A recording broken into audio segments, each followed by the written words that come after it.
Hi guys, today I'm analyzing an Arundel Tomb by Philip Larkin.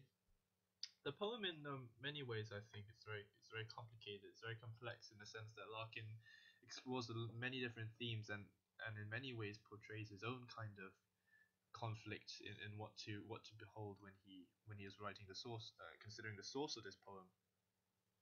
And I just plan to explore this in a few ways. Firstly, through the tone and the mood of the poem, some of the language used in the poem and the form and structure, just provide some specific examples. And but before I begin, I'd just like to show a bit of historical social context as to how this poem came to being. It's been said that he based his poem on a medieval sculpture in Chichester Cathedral, and which is this kind of picture that I have as a background. So there's a picture of a earl and a countess holding hands, and I think and that's what Larkin based his poem around. So, if we look into some specific instances of tone and mood, it's quite clear that there are many different ones that I believe Larkin has in his poem. And just a few moods and some quotes to back them up. Firstly, is that he starts off with a sense of curiosity. The earl and the countess lie in stone, his jointed armaments different fleet. So it's a very descriptive poem. It's a descriptive line, and as I'll show later, there are obviously some other metaphorical connotations with this line, but at face value, it's a very curious kind of mood because he's kind of looking at them, not knowing, just kind of describing them at this point. Then he offers some kind of opinion later into the poem, but it's kind of a cynical one. He thinks that such faithfulness in effigy was just a detail that friends would see. So he's not buying the fact that the Earl and Countess, with the holding hands, displaying their love is really not very significant. It's just a detail, and ultimately it's just a facade. Their real love won't last at all. And that theme really carries on the fact that he feels a bit pitiful, washing at their identity, that they no longer have an identity, now helpless in the hollow of an unarmorial age. So times have changed. The Earl and Countess lie there, but really the fact that they had love had lost all meaning. But as I'll show later on, he kind of moves into a tone, more of a tone of respect.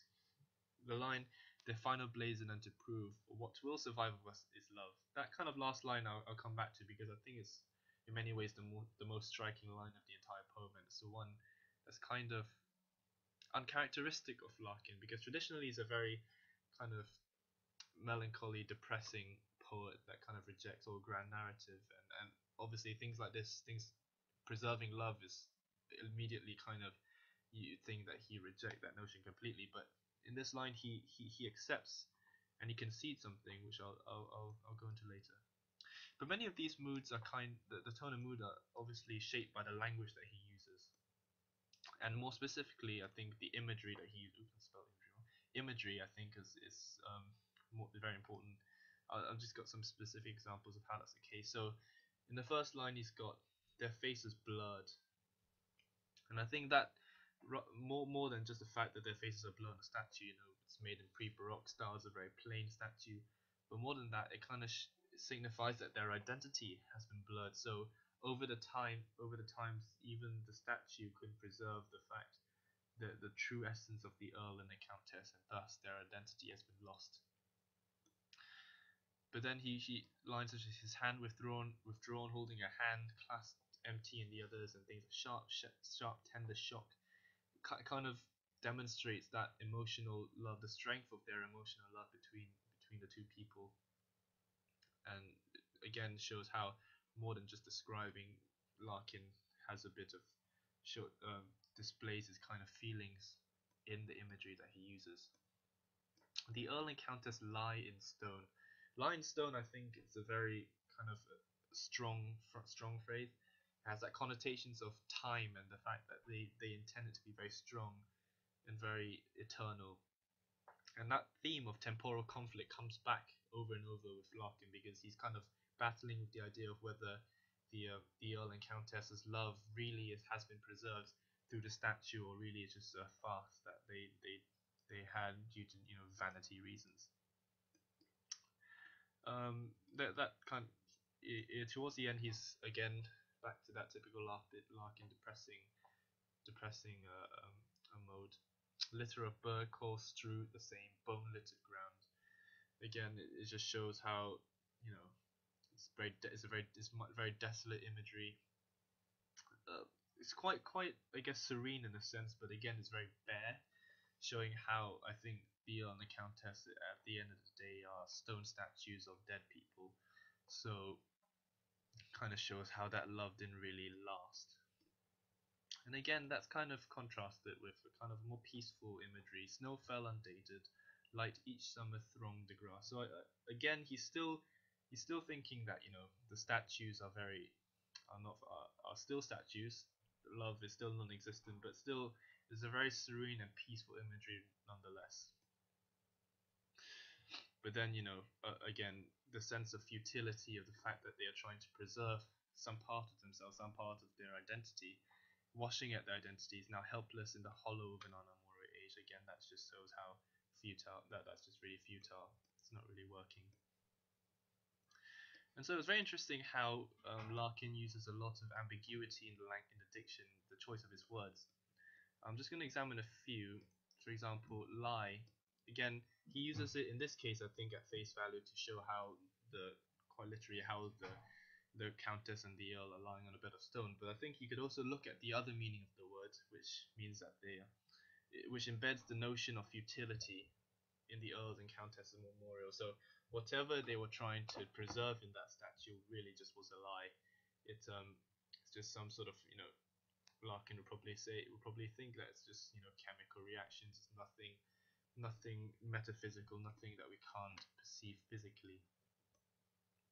And then there's armor, which I think in French amour it means love as well. So I think that's kind of a double meaning, that ambiguity. So while you've got that one side, that strength of armor, you've got that kind of tenderness of love, and that kind of conflict is very very powerful. And substituted to that is kind of gauntlet, which is a type of armor, which also kind of means when you throw down a gauntlet, it means to issue a challenge. And I think that's the challenge that the Earl and the Countess really want, to preserve what they are through time, through stone, the strongest thing obviously at the time that they could have used to sculpt. So is that challenge that Larkin is playing with? Did it really win out in the end? He wonders. And of course, identity, which in and of itself, is a theme in this poem, I think. But while he uses it to obviously mean individual identity of the Earl and Countess, it also kind of implies the identity that the Earl and Countess wish for others to perceive, and that's really what the Earl and Countess are trying to preserve here, that image of their soul, so that people long after their death can really behold them and know what they were like. So looking into some of the form and structure, I think Larkin uses this to kind of have to make it more to mirror the kind of intentions of his exploration of the themes. I guess we can look at the rhyme scheme first. It's quite obviously a B B C D C rhyme scheme. Doesn't Larkin doesn't really deviate this from this. Is always quite a formulaic rhyme scheme, and I believe that this kind of provides some sort of rhythm and symmetry in the poem that again perhaps reflects that steady passing of time throughout the poem, because he doesn't deviate it from all its absolute, it's inevitable. That rhyme scheme reflects the sense that time affects all, and that it's really not escapable from. That sense of rhythm, I think, links into different points as well. One of them, he used lots of incidents of sibilance in the poem. I just listed 4 lines here, side by side, supine stationary, sculptor's sweet commission grace, some in slow suspended skeins.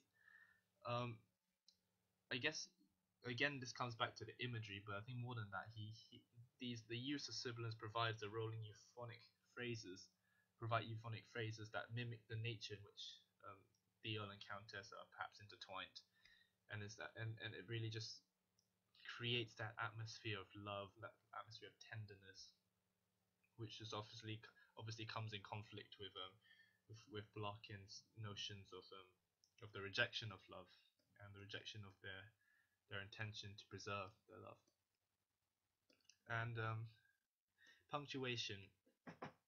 So I think there's a great disparity in Larkin's use of punctuation from the first part and the second part, between the first part and the second part of the poem.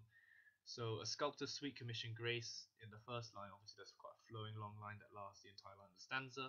That contrasts with another line later on that shows of time, snow fell, undated light. So obviously separated by a very uh, um, separated by punctuation that kind of breaks the line, takes that rhythm. And I guess obviously the frequency of the punctuation decreases towards the end, and that perhaps signifies his conflicting ideologies and the fact that he's kind of changing his view as times go on. Excuse me for a call over.